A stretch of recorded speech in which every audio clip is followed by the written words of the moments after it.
Hola, ¿qué tal? Muy buenas noches. Muchas gracias por acompañarnos. Quiero iniciar esta sesión antes de presentarnos. Primero, dándole la bienvenida a cada uno de ustedes que nos acompañan en esta tarde en un esfuerzo por invertir un poco de nuestro tiempo en aprender un poquito más y conocer un poquito más acerca de diferentes herramientas, tecnologías y tendencias que impactan a la industria en todos los aspectos y para todos los diferentes campos de actuación en donde se mueven las organizaciones de forma económica y también social. Quiero iniciar platicándoles acerca de la corrupción, prácticamente uno de los elementos base que queremos minimizar y mitigar en este espacio con el esfuerzo que estamos haciendo, con la colaboración y la compañía de nuestros invitados en cada una de estas emisiones. Quiero platicarles que la corrupción precisamente es un lastre que genera enormes pérdidas en materia económica. Pero la más preocupante es la que socava la confianza en las instituciones y nulifica el desarrollo económico-social, algo que lamentablemente viven varios países y que en México ha estado sufriendo en las últimas décadas constantemente, por no decir también en los últimos años y en los últimos meses. Un acto de corrupción se materializa cuando, por ejemplo, un policía acepta una mordida, cuando un ciudadano se pasa el alto de un semáforo, cuando un funcionario acepta sobornos para apresurar un trámite o cuando se benefician de descomunales desvíos en el erario público. Y hay muchísimos ejemplos que actualmente los estamos viviendo, no solamente en México, sino en cada uno de los países, puedo atreverme a decir, del mundo, y mucho en Latinoamérica.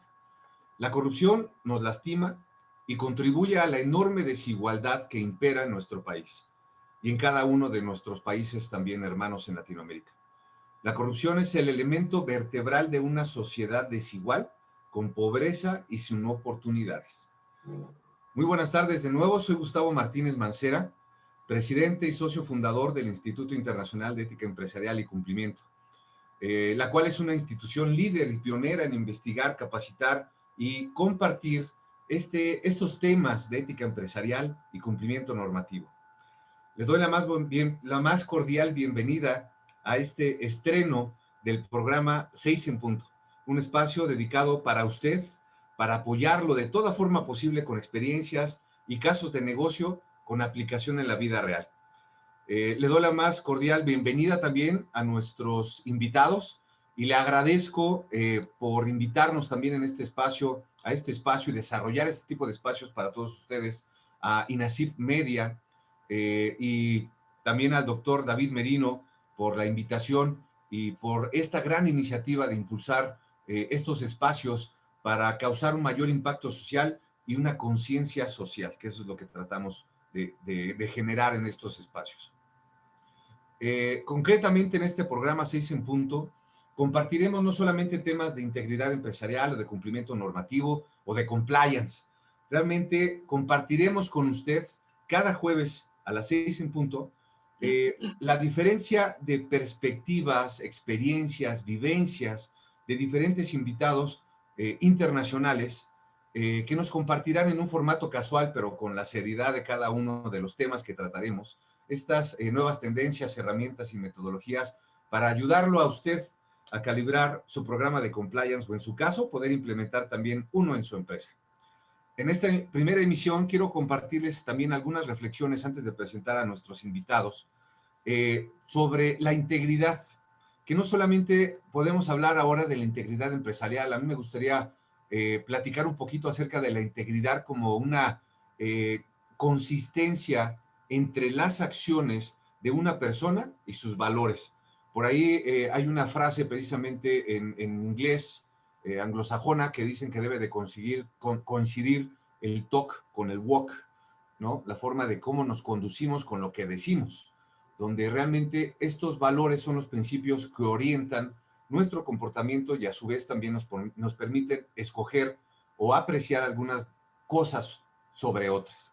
A nivel personal, la integridad también es el primer elemento que le permite a una persona ser exitosa en la vida, definiendo éxito no como una medida de los bienes que acumulamos, ni de las posiciones que alcanzamos, sino por el logro de un sentimiento muy particular de pertenencia personal, de tranquilidad y paz con nosotros mismos. En este contexto, el éxito es más dependiente de el cómo logramos nuestras metas y objetivos que de el cuánto y del qué. Al ser la integridad un elemento que hace consistente nuestras acciones con nuestros valores, a través de esto logramos estar más en sintonía con los elementos que nos proporcionan paz interior. De igual forma, si una persona vive en conflicto con sus actuaciones y valores, con seguridad no logrará la paz interna y vive en constante estado de estrés. Y eso lo hemos visto y vivido en diferentes empresas, con diferentes personas y situaciones. Otro ejemplo es donde las empresas precisamente se nota en estos equipos de trabajo que aún con conocimientos y destrezas diversas, se comparten estos mismos valores.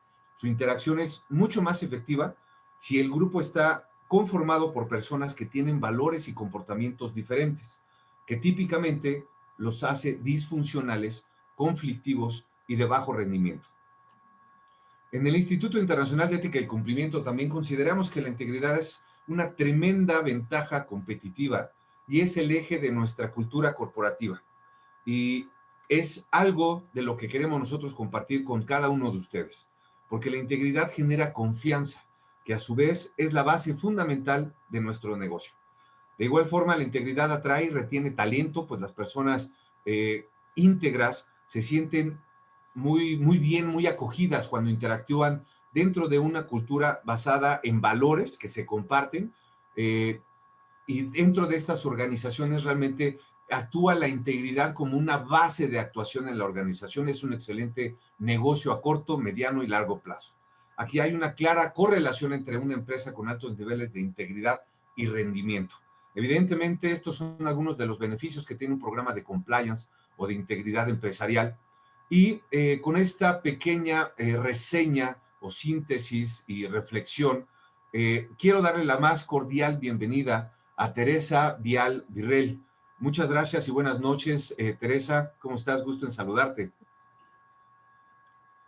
Hola, buenas noches. Gracias por la invitación. Un honor estar acá hoy día. Muchas gracias. Y también tenemos la compañía de Cristian de Amesti. Hola, Cristian, ¿cómo estás? Muy buenas noches. Hola Gustavo, buenas noches. Gusto saludarte. Gracias, igualmente, un placer que nos acompañen. Y también para todos nuestros amigos que nos acompañan a través de Facebook y a través de la página de transmisión de internet por televisión en INACIP Media, les agradezco que también nos puedan compartir sus preguntas y comentarios acerca de estos temas específicos que trataremos esta tarde. Me gustaría también empezar a platicarles un poquito acerca de la semblanza profesional de Teresa Vial Virrell. Me voy a permitir muy brevemente compartirles a nuestro público algo de tu trayectoria profesional, Teresa, y te voy a agradecer también que nos platiques un poquito acerca de tu trayectoria, de algunos puntos específicos que tú consideres clave en el desarrollo de tu vida profesional. Quiero primero compartirles que Teresa Vial Virrell es ingeniero comercial de la Universidad de Finisterre, con 18 años de experiencia en cadena de suministro, en compliance y también en project management, en empresas multinacionales del rubro de ingeniería, construcción, en minería también y del sector financiero. También Teresa es especialista en el nicho de cadena de suministro y compliance en proyectos EPC mineros de cobre y oro en Chile, Argentina y Perú. Gracias de nuevo por acompañarnos, Teresa, e inicio esta sesión contigo y te pediría, por favor, si te puedes presentar un poquito tú para conocer esa parte personal de Tere Vial.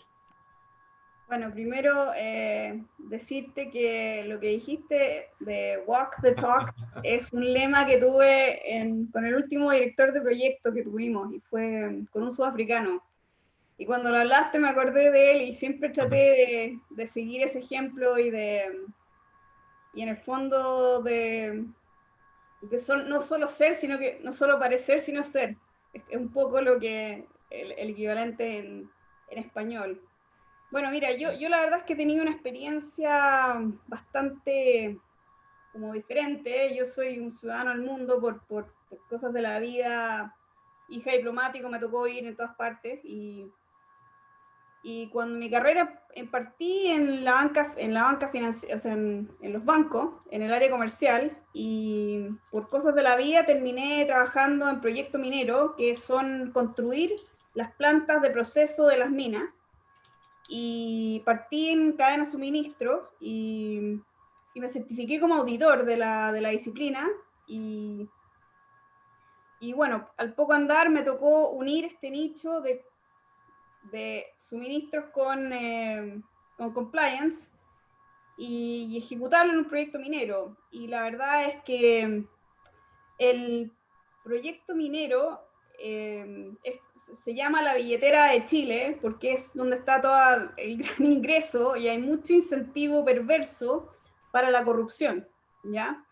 Entonces, muy, muy importante los controles, la educación, la ética, y hay mucha, mucha tentación y, o sea, es una cosa de hecho que es tan sutil que a veces uno ni se da cuenta, es muy importante. Yo creo que el gran rol de compliance es la educación, es como tener a la gente y ponerla en situaciones y es como la primera línea de defensa, diría yo, es educar a toda la gente.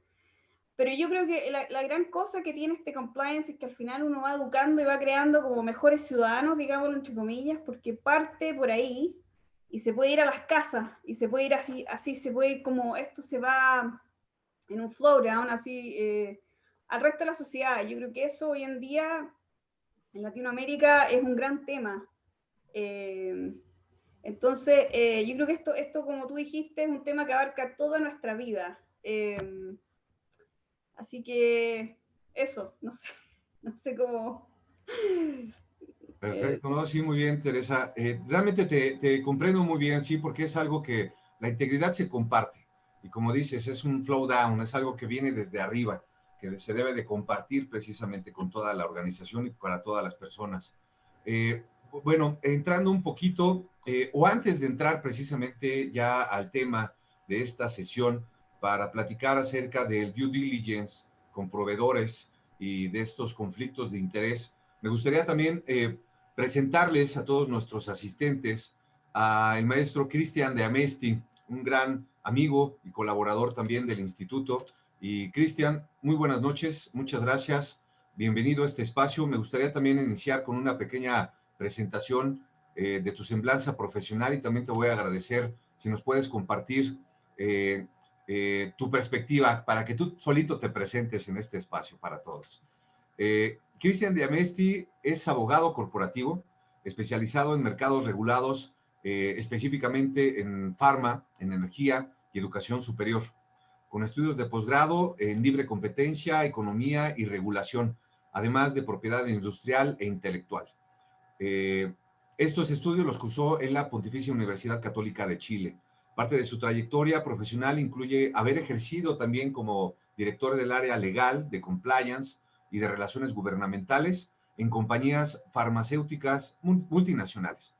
En el último tiempo, en los últimos años, ha integrado directorios en compañías transnacionales, tanto en Chile como en los Estados Unidos, y actualmente ejerce como director de cumplimiento y de relaciones gubernamentales en COPEC, dentro del rubro de energía. Cristian también es el director del Instituto Internacional de Ética y Cumplimiento para el Cono Sur. Gracias, Cristian. Buenas noches. Bienvenido. Buenas noches, Gustavo. Bueno, muchas gracias por tu presentación. Efectivamente, yo soy abogado de profesión y por vocación. Y precisamente en eso, cuando me estando trabajando y estando inserto en compañías multinacionales como abogado, como director legal, me veo en la obligación de empezar a involucrarme en temas de compliance.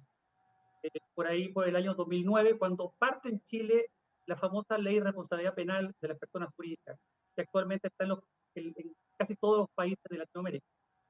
Y era muy complejo cómo una empresa podía ser responsable criminalmente por delitos que cometían funcionarios cuando habían tenido actos de corrupción.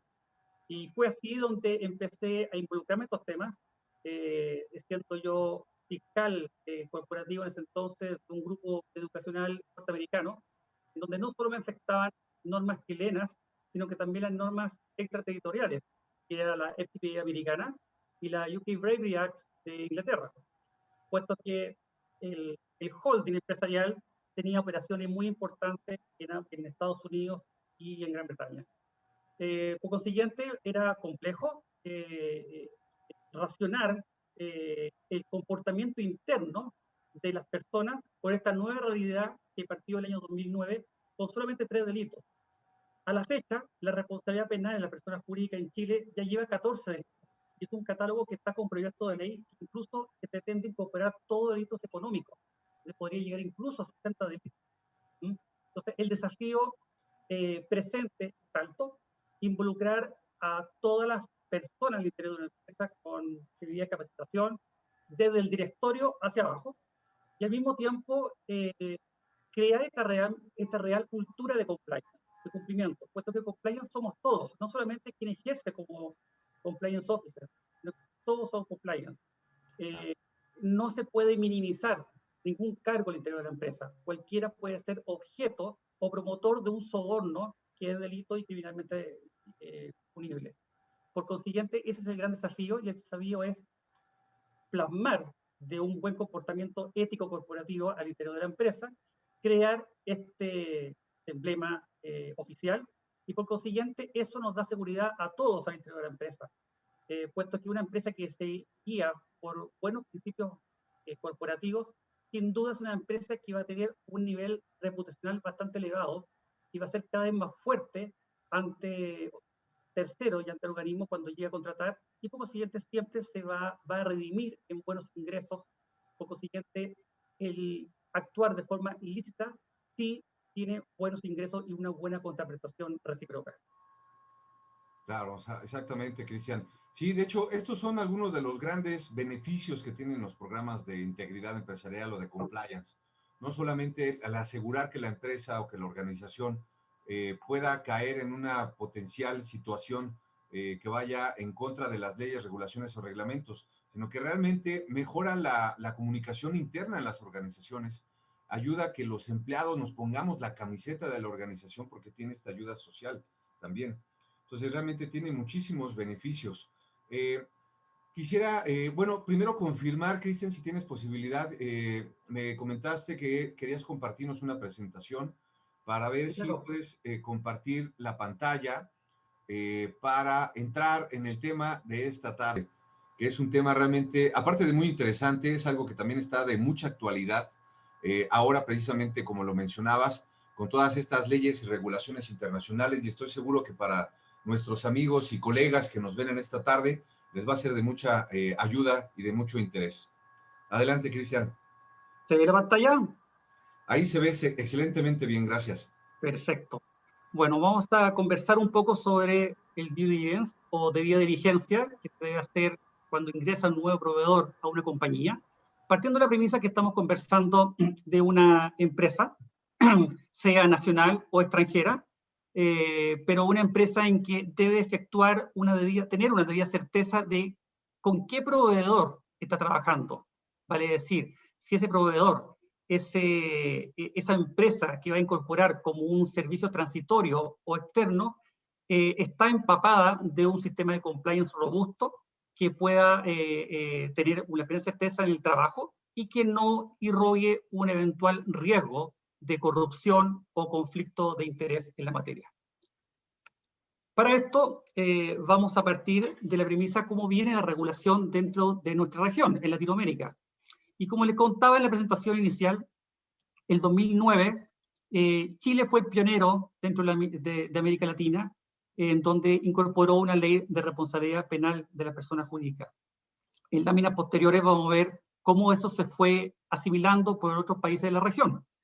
Pero en su oportunidad, el año 2009 en Chile, partió con solamente 3 delitos, que era la corrupción a funcionario público, sea nacional o extranjero, el lavado de activos y el financiamiento del terrorismo. Sin embargo, a la fecha ya tenemos 14 delitos. Los últimos 2 delitos fueron incorporados en Chile el año pasado, a raíz del COVID y la contingencia sanitaria. Pero el año 2018 fue un año extremadamente relevante en tema de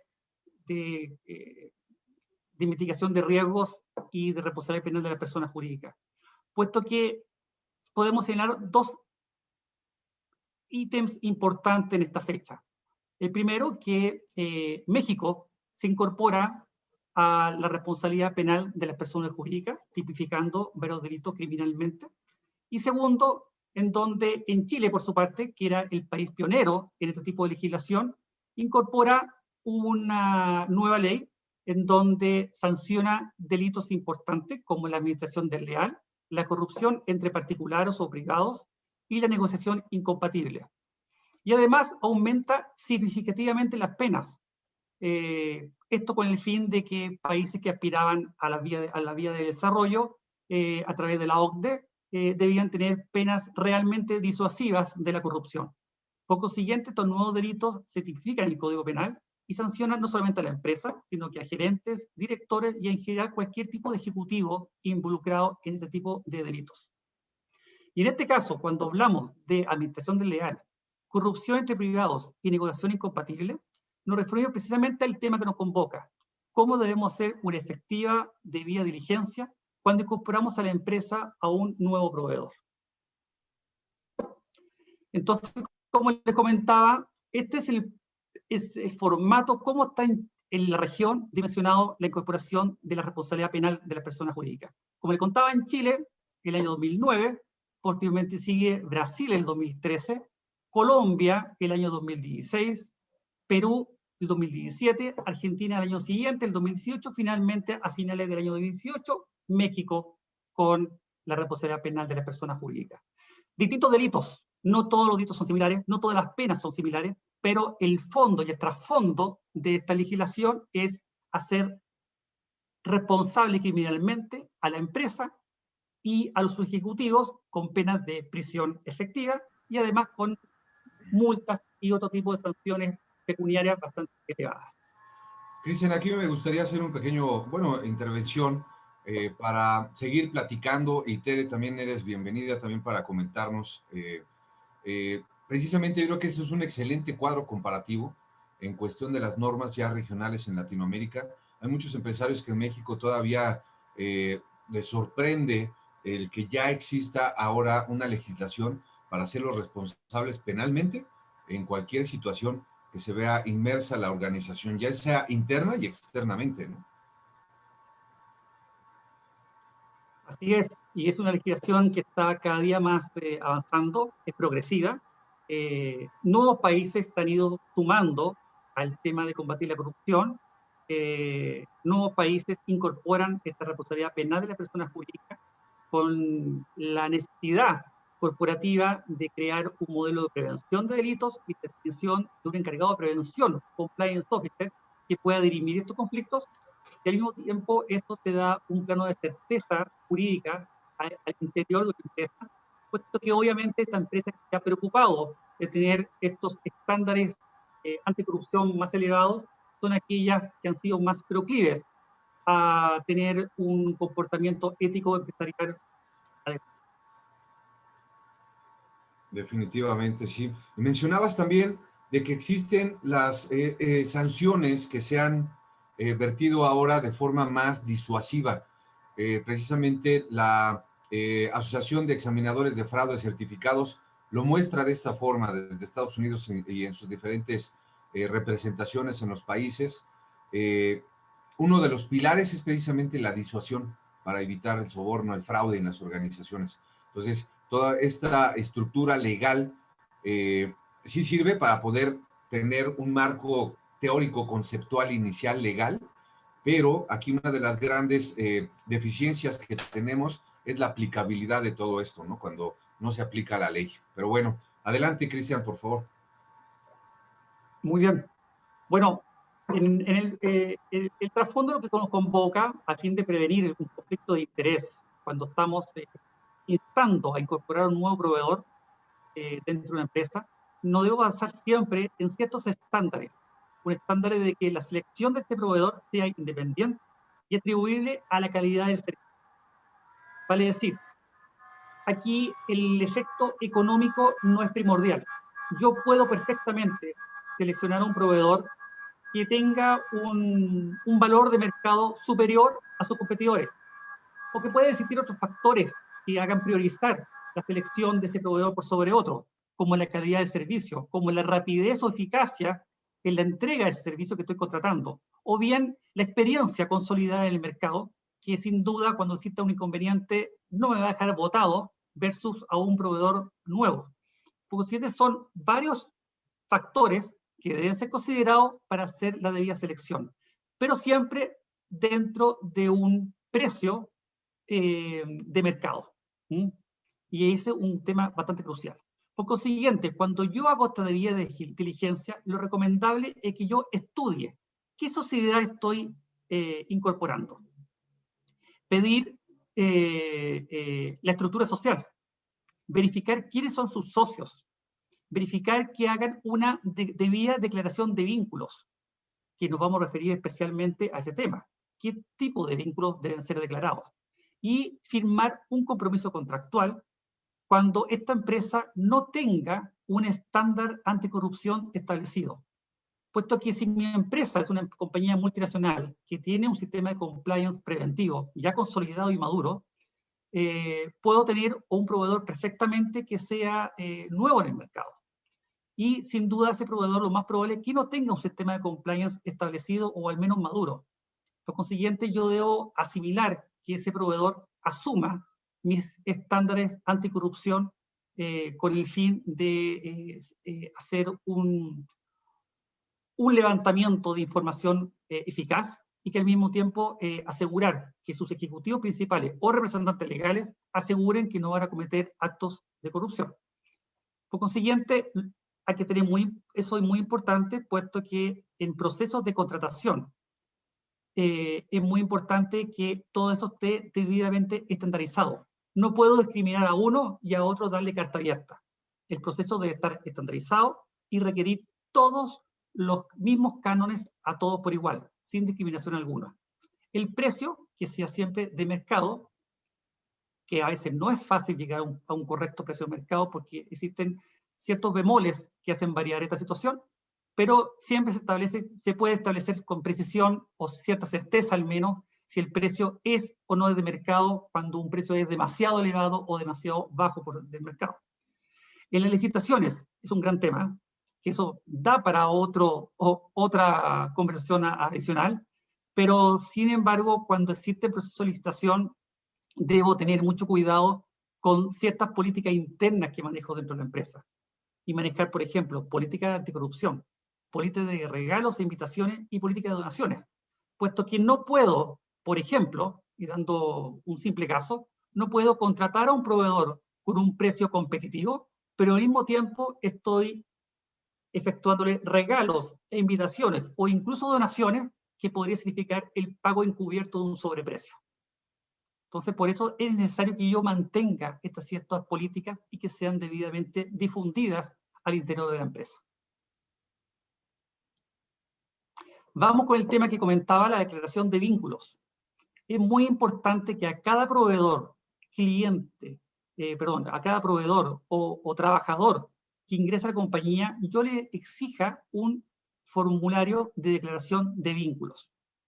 Ese formulario debe llevar a cabo dentro de un proceso de selección justo, equitativo, y por consiguiente ese proceso debe estar debidamente inmerso y capacitado dentro de la empresa que lo está requiriendo. Por consiguiente, las áreas de compra, abastecimiento o procurement deben estar debidamente capacitadas para no entrar a tener un doble estándar de exigencia de un proveedor por sobre otro. Aquí la idea es que yo no favorezca la contratación de un proveedor por sobre otro. Y ese es el delito que está criminalmente tipificado en muchos países de Latinoamérica y lo que involucra un conflicto de interés. Y esos delitos deben estar inmersos y descritos dentro de la matriz de riesgos para yo hacerme cargo con todos estos procesos que estamos señalando para que esa matriz esté en un color ojalá verde y estemos con un riesgo bastante disminuido en la materia. ¿Qué debemos declarar en esta declaración? Vínculo de parentesco interno que tengamos dentro de la compañía. Para decir, si el proveedor posee un parentesco, sea por consanguinidad o por afinidad, pero que sea directo, con cualquier ejecutivo dentro de la compañía que yo voy a contratar, debo declararlo. Si tengo un vínculo con funcionario público, sea que soy funcionario público nacional extranjero, o bien que tengo un vínculo de parentesco con ellos, o con un PEP, que es la persona expuesta políticamente, también debo señalarlo. Los vínculos comerciales, vale decir, si yo tengo un vínculo con un cliente, un contratista importante, otro, o un proveedor de servicio, es extremadamente importante. Y esto es el punto del vínculo eventual con proveedores o bien con empresas que están relacionadas, es extremadamente relevante en materia de libre competencia, puesto que está dando muy común que las grandes empresas a veces se coluden no directamente entre ellos, sino que a través de estos proveedores que sirven de vehículo para ejecutar esta acción indebida. Los vínculos con la competencia también muy importantes, por conceptos de libre competencia que son fácilmente de sancionar. Y la estructura social. Señalar, interiorizar cuáles son los socios, especialmente si es un socio importante, que al menos tenga el 10% de participación de la sociedad. Es muy importante declarar efectivamente estos vínculos y establecer bien cuál es el riesgo que tengo en contratar a este proveedor. Si un proveedor efectivamente declara tener algún tipo de vínculo en estos puntos que están señalados, no quiere decir per se que esté prohibido. No quiere decir que yo no pueda contratar con él. Y ahí entra el compliance officer o el comité de ética a discernir si este vínculo declarado positivo influye o no en la contratación de proveedor. ¿Existe o tipifica o no un conflicto de interés? ¿Sí? Y se pueden tomar ciertas medidas de resguardo con el fin de que este vínculo no involucre un conflicto de interés y se pueda hacer una contratación como aquella. Esa es la idea de poder subsanar estos temas a tiempo. Cristian, fíjate, aquí yo te quisiera hacer una pregunta y tener tus comentarios. Y de nuevo invito a Tere que también pueda participar, explayar en cualquier comentario adicional. Fíjate que hay una situación, lo he visto ya en varias empresas que tienen este tipo de problemas, donde directivos tienen participación, ya sea en dinero, en especie, tienen una inversión con algún proveedor importante, relevante, o inclusive una relación personal, ya inclusive hasta su esposo o su esposa, trabajan con uno de los principales competidores o proveedores de la empresa. En esta situación, mencionabas, nos compartías de que la empresa, pues bueno, tiene que compartirlo al mismo empleado, ¿no? Y más siendo en un nivel directivo, tiene que levantar la mano y decir que está en una situación similar. Pero la organización, el oficial de cumplimiento, ¿qué podría sugerir que pueda hacer, aparte de documentarlo, de presentarlo en un comité? En estas situaciones sabemos que muchos directivos pueden tener alguna situación como conflicto de interés, pero sí que pueda tener una repercusión importante personalmente y laboralmente, obviamente. ¿Qué podría hacer un oficial de cumplimiento aparte de poderlo o comunicar o cómo lo debe de comunicar? Bueno, es una excelente pregunta y se ha dado mucho ese tema. Y de hecho influye precisamente en el conflicto de interés o un delito de negociación incompatible. Para esquematizar más tu pregunta, lo podemos esquematizar en un ejemplo. Por ejemplo, el gerente general de una empresa, la esposa, tiene una empresa de diseño de muebles y deciden reestructurar internamente la compañía, cambiar el mobiliario y deciden contratar justamente a la empresa de la esposa del gerente general. Y ahí está el tema, declararlo. Entonces, se hizo una debida diligencia, se cotizó a otros proveedores, estamos dentro del precio de mercado, son las preguntas que se debe hacer el compliance officer. Y esa es la razón precisamente por la cual el compliance officer debe tener siempre una debida independencia. Lo importante es que el compliance officer no reporte a otro gerente de la compañía, no reporte ni siquiera al gerente general, reporte directamente al directorio o el máximo organismo administrador de la sociedad. con el fin de que tenga la espalda suficiente y la envergadura que le respalda su cargo para señalar al gerente general que simplemente no puede contratar a dedo a la empresa de su esposa, porque existe un evidente conflicto de interés. Y si decide participar, que participe en igualdad de condiciones con otros proveedores, en competencia justa y directa, y que completo este formulario de declaración de vínculo, declare ese vínculo y ahí se sopese, ¿vale? Y obviamente el gerente general no puede ser quien tome la decisión de contratar o no contratar a ese proveedor. Con todas esas premisas se podría subsanar ese, en este caso, ejemplo. Pero obviamente estamos hablando de situaciones que hay que llevarla al extremo, de que hay que agotar los recursos, de que siempre debe ser dentro de un marco justo de competencia y precio de mercado, y que no exista este vínculo, que no me haga suponer que estoy aprobando al dedo o al mero antojo a este proveedor por sobre otros proveedores que podrían haber otorgado un servicio mucho mejor y a un precio mucho más económico. Esa es la razón, esa es la forma en que debería actuar un compliance officer. No es fácil y pasa mucho, lamentablemente, Gustavo, en que el compliance officer no tiene la debida independencia o cierta una presión indebida de otros cargos. Y esa es la razón por la cual precisamente el compliance debe tener esta independencia absoluta que le dé la envergadura propia del. Perfecto, Cristian, muchas gracias. Sí, adelante, Teresa, por favor. No, otro caso que es muy típico es, por ejemplo, vamos a salir a visitar lo que sea, o sea, no sé, un camión.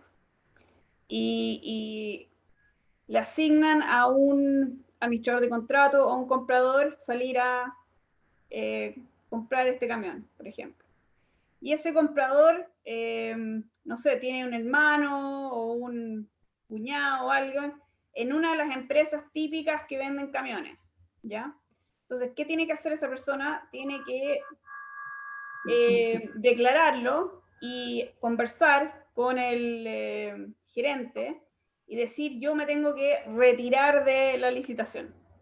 Entonces, se le asigna esa adjudicación a otro comprador o a otro administrador de contrato. Eso es algo muy típico que sucede mucho. Entonces simplemente es conversarlo, declararlo y, bueno, y que ambas partes lo declaren, ¿eh? No solamente el que va a comprar, sino que el que está vendiendo. Entonces, también esto, y se toman las medidas justas del caso. Perfecto, muy bien. Sí, realmente esto es muy ilustrativo porque muchos de nuestros colegas y amigos nos han preguntado precisamente sobre este tipo de situaciones. ¿Qué hacer cuando tenemos algo muy parecido a lo que nos platicabas ahorita, Tere, Cristian? Porque se ponen en una disyuntiva, en tomarlo una cuestión como personal, pero cualquier organización debe de tener un procedimiento, debe de tener una política de adquisición. Mencionabas también sobre licitaciones, para vender inclusive un producto, para dar descuentos, para dar precios preferenciales, para dar términos de pago. Todo eso debe de estar documentado. Sobre eso es donde se deben de tomar estas decisiones, ¿no? Para no dejarlo en el plano personal. Muy bien, Cristian. Adelante, por favor. El ejemplo que daba Teresa daba mucho. O sea, Sí. dentro de las grandes industrias o las empresas grandes, se hacen, no sé, sigamos con el mismo ejemplo. Vamos a renovar la flota de camiones. ¿Sí? Y se compran 50 nuevos camiones a un precio muy alto porque son maquinarias de gran envergadura. O dentro de la industria minera, cuando son maquinaria relativa a la minería. Son contratos millonarios, contratos que pueden llegar a 50, 60 millones de dólares. Sin embargo, toda esta empresa de maquinaria también mueven la industria automotriz. Entonces puede derivar de que la persona que está encargada de la compra le hacen de regalo un vehículo de la marca de esos mismos camiones, por ejemplo, o bien un descuento importante que es por lejos sobre mercado para que adquiera un vehículo de la misma marca. Eso es soborno, eso es corrupción entre particulares. El nuevo delito que está apareciendo en muchos países de Latinoamérica, que ya está adoptado hace muchos años con la UK Bravery Act.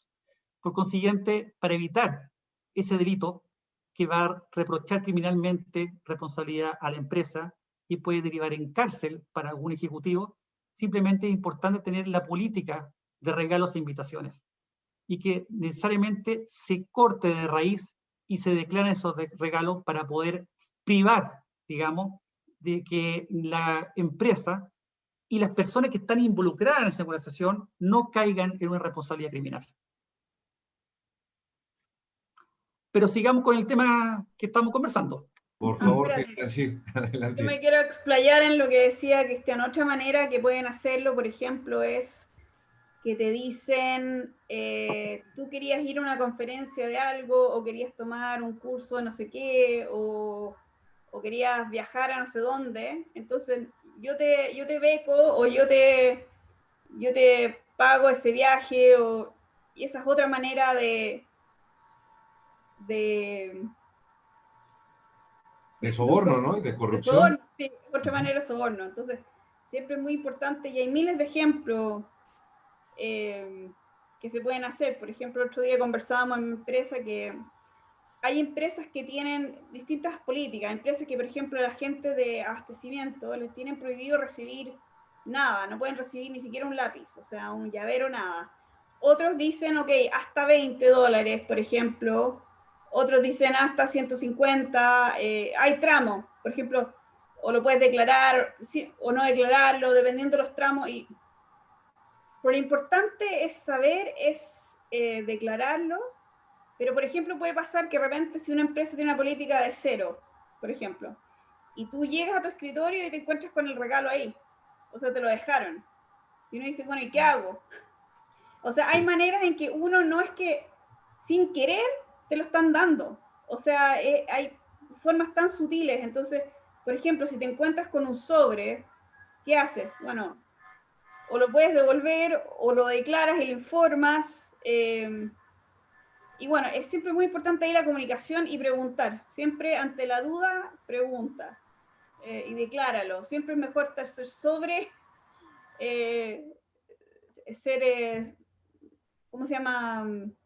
Sobre reaccionar que bajo reaccionar. Por ejemplo, hay un caso también me contaron en la empresa en que trabajaba anterior, donde una persona sale a comer y le pasan un regalo pensando que era, no sé, algo que estaba dentro del límite de regalo, no sé, una caja de chocolates, por ejemplo, que es, no sé, $5, $10.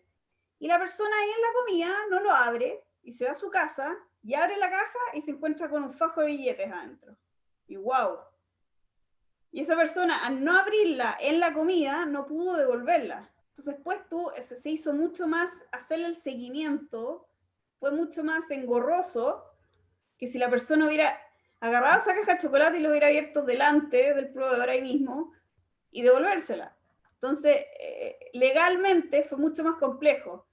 Después, una compañera, por ejemplo, contó el otro día un caso donde ella estaba en sus vacaciones, fue una comida, y estaba sentada en esta comida, y de repente una persona empieza a hablar sobre un proyecto, y empieza a contar información confidencial, y esa persona creo que ni se estaba dando cuenta que estaba entregando información confidencial. Vale, información y esta otra niña se sienta ahí y dice, bueno, ¿y qué hago? ¿Le digo que se calle? ¿Qué hago con esto? O sea, tú no sabes dónde te va a llegar esto. O sea, puede ser en los lugares, en las situaciones más insólitas. Puede estar en la fila del supermercado y te puede llegar información sin darte cuenta. O sea, realmente esto da para conversar toda la noche. O sea. Me vino a la mente un ejemplo muy, muy típico que se da en la materia, que es el ejemplo del vaso de agua. No sé si lo han escuchado ustedes antes. Un grupo de ejecutivos están en torno a una mesa en un restaurante. Y la conversación parte muy simpática, luego hablan de fútbol, después hablan de ciertos temas de la empresa, y después terminan en situaciones de ofrecimientos ilícitos, como un soborno, una colusión, si son compañías competidoras entre sí, en fin, una situación de ilícita. ¿qué se debe hacer? Los lineamientos de toda empresa establecen que uno debe rechazar inmediatamente la oferta ilícita y retirarse. Pero siempre queda la duda, y va a quedar la trazabilidad de que estos ejecutivos se reunieron en tal restaurante, estuvieron conversando y se levantaron. ¿Qué pasó en esa conversación? Nunca se supo. Por consiguiente, cuando existe un ofrecimiento ilícito, lo mejor es usar el ejemplo del vaso de agua. Vale decir, hacer tal escándalo, que es tal la ofensa que me provocó esta insinuación de ilicitud, que yo me levanto indignado y derramo el vaso de agua sobre la mesa. Eso va a acarrear ¿qué cosa? Llamó atención.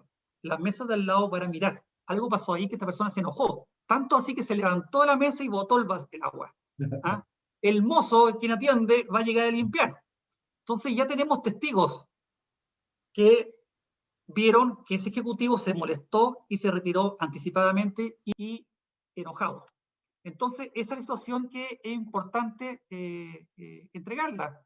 Y son ejemplos prácticos de cómo poder representar de que existió un ofrecimiento ilícito y estoy rechazándolo de plano, dejando cierta trazabilidad.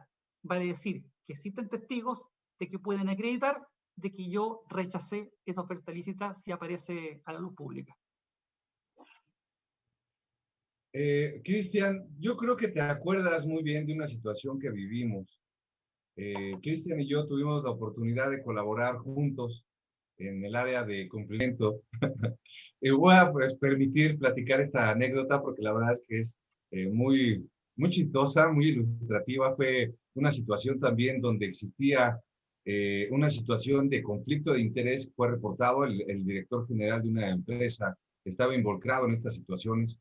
Hicimos una investigación, inclusive hubo personas que se atrevieron a denunciarlo, y cuando se entrevistó al director general y se le mostraron pues ya los resultados de la investigación con documentos ya más formales, hizo algo muy similar a lo que mencionas, ¿no? Con lo del vaso, pero él fue directamente con su laptop, la aventó en la mesa y se trató de excusar de todo lo que había pasado, todo lo que había hecho y que se le estaban haciendo imputaciones falsas.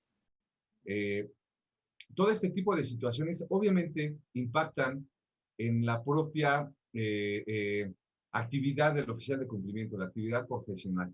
Yo mismo me he visto envuelto en este tipo de situaciones cuando altos directivos se ven involucrados en actos que potencialmente son corruptos.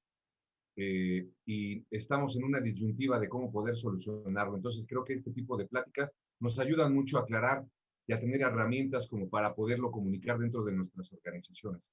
Cristian, te voy a agradecer igual si puedes continuar también con tu presentación, por favor, si puedes compartirla nuevamente. Y quiero agradecerles también de nuevo a todos nuestros asistentes invitados y de nuevo a INACIP Media y al doctor David Merino por el esfuerzo en crear estos espacios y poder compartir estas experiencias, conocimientos, metodologías, inclusive con todos nuestros invitados y nuestra audiencia. Adelante, Cristian, muchas gracias. Sí, bueno, son ciertas recomendaciones finales, digamos, y ciertos tips que me tomo la libertad de darle al público para poder hacer una eficiente función de compliance y que sea un sistema de prevención de delitos eficiente, como bien decía, basado en ciertos aspectos. Primero, siempre contemplar la ley local. Si existe un modelo de prevención de delitos al interior de la empresa tendiente a mitigar estos riesgos o incluso a quedar exento de responsabilidad criminal, siempre está basado en nuestra ley local, pero además en nuestras normas internacionales extraterritoriales si tenemos actividades, la empresa fuera de la frontera del país donde estamos insertos. Es muy común que en México, en Chile y en muchos países tengamos compañías multinacionales con actividades en diversos países. Y eso es importante reflejarlo. Cláusulas de anticorrupción efectivas. Y estas cláusulas deben estar en todos los, no solamente en el código de ética corporativo, y de buenas prácticas, sino que además en nuestro modelo de prevención de delitos y estas comunicarlas y difundirlas al interior de la compañía y también con nuestros proveedores. Los delitos ambientales es un tema muy importante, se está tomando la palestra en el mundo entero a fin de establecer un sistema de compliance preventivo sobre delitos ambientales. Haya en reforma legal y seguramente va a ser muy importante durante los próximos años, al mismo tiempo que el tema de los datos personales. El debido tratamiento de datos personales es importantísimo. Ya hace unos pocos años atrás se dictó el nuevo reglamento en la Comunidad Europea, estamos todos en con sanciones muy drásticas cuando existe una indebida difusión de bases de datos de clientes y de proveedores terceros, cuando son insertos dentro de la Comunidad Europea, y las legislaciones de muchos países están siendo modificadas con altas sanciones en materia. Norma de libre competencia y de competencia desleal están muy asociados a estos de corrupción, económico, pero tiene sanciones incluso más altas en materia. Entonces también es importante dejarlas insertas dentro de nuestro sistema preventivo. Existen también riesgos colaterales, y me refiero a los temas de derecho laboral. Cuando contrato con proveedores, es muy importante que estos proveedores cuenten con todas sus normas laborales respecto a sus trabajadores en debido cumplimiento. Cuenten con un reglamento interno, cuenten con los contratos debidamente escriturados y lícitos, con prácticas lícitas. Y que yo, como empresa que contrato proveedor, tenga la facultad de vigilar y requerir cierta documentación para poder tener la certeza de que ese proveedor no está efectuando prácticas indebidas en materia laboral, puesto que puedo ser responsable como empresa con una responsabilidad solidaria y ser demandado a altas niveles.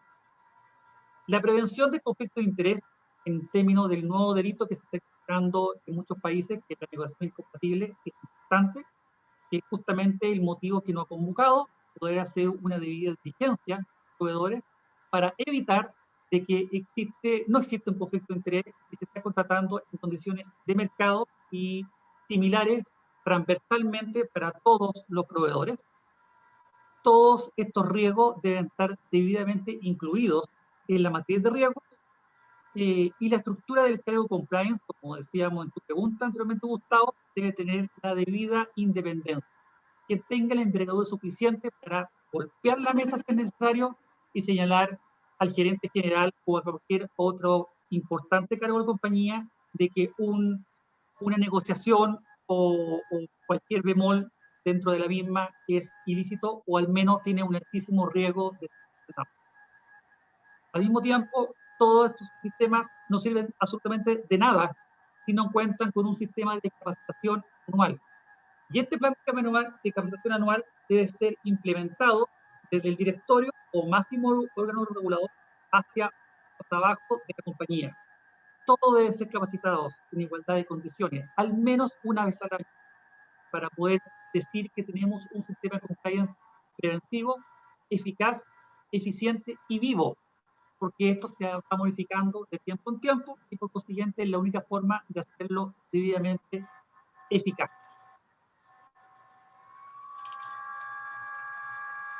Y sería eso. No sé si tenemos más preguntas o podemos comentar algunos puntos en los últimos 5 minutos que nos quedan pendientes, Gustavo. Sí, muchas gracias, Cristian. Sí, de hecho me gustaría entrar pues en la parte de las reflexiones o de las últimas reflexiones que pudiéramos hacer ahora precisamente para nuestros asistentes y amigos que nos acompañan en esta tarde. Sin embargo, quiero hacer un pequeño paréntesis también para compartirles la invitación que nos tiene ahora la Red Latinoamericana de Cumplimiento, de la cual nosotros en el Instituto Internacional de Ética y Cumplimiento, en los 5 países donde tenemos presencia, en Chile, Brasil, Colombia y Perú, obviamente aquí en México, en todas nuestras oficinas, nosotros somos parte de esta red latinoamericana de cumplimiento, y con nosotros esta tarde también para estrenar esta transmisión y acompañarnos con nuestros oradores de esta noche, tenemos a la licenciada Margie Mojica. Hola, ¿qué tal? Muy buenas noches. Margie, ¿cómo estás? Muy buenas noches, Gustavo. Buenas noches a Cristian, a Teresa y a todas las personas que nos ven en esta transmisión. Muchísimas gracias, Margie. Quiero también presentarte para que todos nuestros amigos y colegas que nos ven en esta tarde puedan tener un poquito de conocimiento acerca de lo que hace la Red Latinoamericana de Cumplimiento, para que nos platiques ahorita en un par de minutos y también para que nos extiendas la invitación a participar en esta primera sesión regional de la Red Latinoamericana de Cumplimiento. Margie Mojica es abogada investigadora y es penalista también de la Universidad de Santo Tomás de Auditoría, líder en la norma, es auditora líder en la norma ISO 37001 también de la gestión antisoborno. Margie fue becaria de la Universidad Veracruzana en México.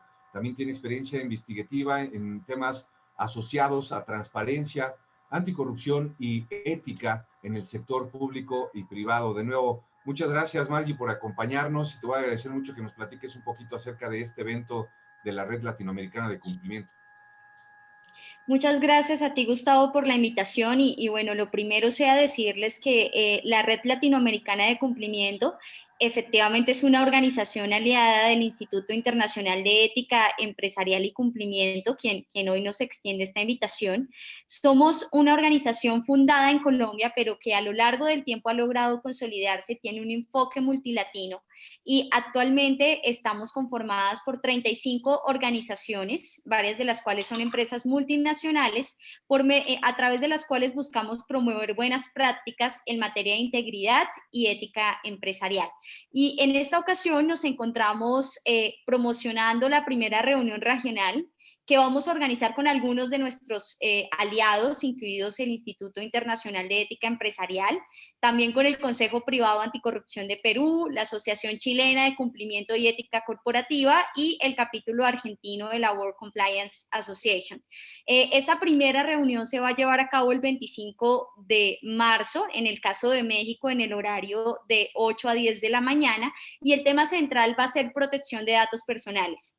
Desde la red consideramos que los temas también de privacidad de la información están íntimamente ligados con los temas relativos a transparencia y a integridad. Por ese motivo hemos seleccionado este tema, además teniendo en cuenta que cada vez estamos en un entorno global que demanda que compartamos conocimiento y sobre todo que construyamos conocimiento. Por eso es que hemos querido sumar esfuerzos con nuestras organizaciones aliadas y los invitamos a todos a participar, a que se unan este 25 de marzo de 8 a 10 de la mañana hora México, en el caso de Chile de 11 de la mañana 1 p.m., y estamos abiertos a seguir uniendo fuerzas con ustedes y con todas aquellas personas interesadas en consolidar a las organizaciones de América Latina como un referente en la región en estos temas. Perfecto, Margie, muchísimas gracias, te agradezco mucho, y de nuevo la invitación se extiende para todos nuestros asistentes, colegas y amigos en Latinoamérica. Muchísimas gracias, Margie, y por favor mis saludos al doctor Camilo Enciso. Muchas gracias. Así es, Camilo Enciso, que es nuestro director, tenía toda la intención, lamentablemente por motivos de agenda no pudo acompañarnos en esta sesión, pero también les extiende un saludo y un abrazo muy caluroso. Muchas gracias, que estés muy bien, gracias. Hasta luego, que estén muy bien. De esta forma, entonces, entramos a esta recta final también para despedirnos de esta primera sesión, y les voy a agradecer si nos pueden compartir alguna reflexión final de este tema también tan apasionante, interesante y de actualidad ahora para las empresas y profesionales de compliance. Cristian, por favor, igual, y si quieres compartirnos tu reflexión final, y cerraremos con la cereza del pastel, con la reflexión de Teresa. Muchas gracias.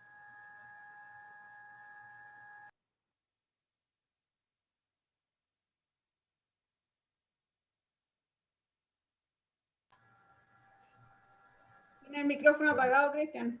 Sí, ahí sí. No, lo único que agregar es cumplir debidamente los cánones preestablecidos por la empresa. Vale decir, si tenemos un código de ética o ciertas políticas corporativas, cumplirlas. darnos la molestia de leerlas, aplicarlas, difundirlas y asimilarlas en nuestros quehaceres diarios. Eso es extremadamente relevante. Y apoyarnos siempre en instancias transversales dentro de la compañía, el área legal, el área de recursos humanos. Son áreas que confluyen, digamos, para que las áreas comerciales ejecuten sus funciones diarias con plena certeza y que realmente estemos empapados del compliance, porque no solamente es compliance officer el que tiene la obligación. Dentro de una empresa, juntos todos somos compliance. Perfecto, muchas gracias. Gracias, Cristian. Adelante, Tere, por favor. Gracias.